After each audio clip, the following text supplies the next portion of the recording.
You read the newspapers, you listen to the radio, you watch the television.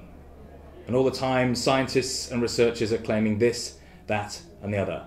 But how do we actually establish or try and fight our way through the clutter of scientific evidence to find out what is more than just debatable and which may be utter untruths and what may be fact? I'm here with Ben Goldacre, a respected writer and broadcaster specialising in the reporting of science, to discuss the not so easy and very complex relationship between science and the media. Ben, welcome. Perusing the media, we can see that exercise makes you fat, that coffee makes you see dead people, that Facebook causes cancer. The list is endless. What are we, the public, to make of these apparently scientific facts? I think the most important thing to be aware of is that you can't trust scientific and health information that you get in newspapers, and I think that's actually the only sensible blanket response to have to the problem of how bad science and health coverage in mainstream news media can be. I think unfortunately newspapers have a very different set of motivations and commercial imperatives to what we might wrongly attribute to them. They're interested in sensation, they're interested in extreme stories. And if you want good quality information, you have to go elsewhere. But I think the beauty is that there are so many alternative sources available right now. And in many cases, it's just a matter of harnessing those. So, for example, NHS Choices now gets millions of visits a week. And that's really good, straightforward information. It's not eye-catching and exciting, but people who are interested in sort of, good quality information about health problems can go there. Okay. If you look at the huge amount of material that press offices in universities put out, for example, that's actually a very good source of science news, and it carries its own risks. Press offices may feel disinclined to flag up some of the shortcomings in their press releases when they describe a study conducted in their institution, but at least you're aware of that bias, and at least it's also another source of good quality, and also sometimes I think much more kind of challenging and informative information, because alongside the problem of people just being wrong in popular media, there's also the problem of there not being very much science, or what there is being dumbed down. And I think it's really great that you don't need to have a big broadcaster in Alexandra Palace anymore to get your message out. You don't need a printing press. You can do it yourself. And I think that organisations should be much more thoughtful about harnessing the resources they have available, making press releases really easily publicly available right on the front page, but also about encouraging their academics, for example, not compelling them, but encouraging them if they want, facilitating them, lending them this camera, to go out and just talk for 5 minutes about the work that they're doing, which is, as often as not, publicly funded after all. To recognise people's direct, unmediated public engagement in the RAE. Don't just recognise people who manage to get a dumbed-down TV show on the go. Recognise people who write a blog, because a blog that's read by 500 people who are quite interested in astrophysics and did something related to it at university 20 years ago, but now work in middle management at Marks and Spencer's, that blog is really important to those people. And thousands of those blogs equals one TV show. And it's very easy to get thousands of blogs like that on the go. Social media, the internet, blogging, it's all a major part of our information intake nowadays, with communities interacting and commenting on various issues, including what they've read about science.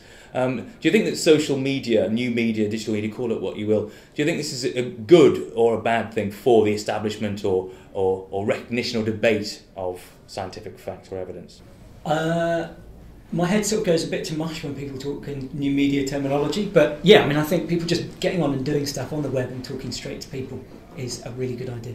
Okay, but looking at things like academic journals, then obviously if you can get your work into a big academic journal, then it's more likely to be seen by the media, and often industry-funded studies are the ones that are making into academic media, academic journals. How much a factor do you think money is playing in the reporting of scientific fact? I don't think that it's necessarily the big journals that have an easy time getting into newspapers. I agree that that's certainly a factor, but I think what often drives what appears in newspapers is who makes it easy for the journalists. Because journalists these days are filling many more pages with far fewer staff. And so anybody who gives them a press release that's quick and dirty and easy, that they can copy and paste into eye-catching newspaper copy, that person will always win every time. Now, academics may be a bit reluctant to do that, but the Prostate Cancer Society, or whatever they're called, will be very happy to put out a very, very eye-catching, perhaps even quite over-dramatised account of a study's findings. And so what you tend to find is that the stories that get into the newspapers are the ones that have got good, ambitious, and sometimes PR that's not shy to make an eye-catching claim. Anyone can do that.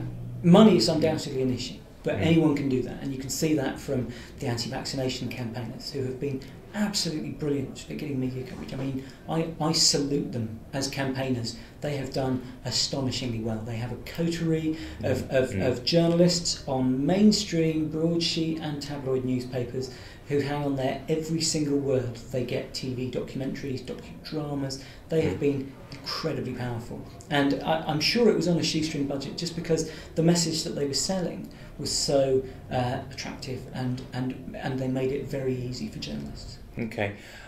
But looking at things like global warming and the swine flu issue at the moment, there seems to be an immense amount of money being put into lobbying. Okay, you can do it on a shoestring budget, if you're very clever. But where do you think there is a major problem with lobbying of people like pharmaceutical companies or oil companies in actually extending and manipulating data straight forward for their own advantage? How does the average person equip themselves, arm themselves to fight through this clutter and try and establish what is reasonable or what is still very much under debate? To me, it's more about, it's really important that people come to learn and understand about the basics of evidence-based medicine, which is, after all, the single biggest and most important, I would say, new applied science of the past 50 years. I mean, evidence-based medicine, the details of how we know if something is good for you or bad for you, has saved millions and millions of lives. I mean, ideas like systematic review, meta-analysis, case control studies, stratification. I mean, this is bread and butter, basic stuff. These are the most important ideas. They've saved millions of lives, and yet they're not taught in schools. Newspaper media coverage happens as if it didn't exist. And I think that's a real tragedy. And I'm kind of more excited about telling people about that nerdy stuff than I am about saying, well, here's how to really eat well. Absolutely, yes, I see your point.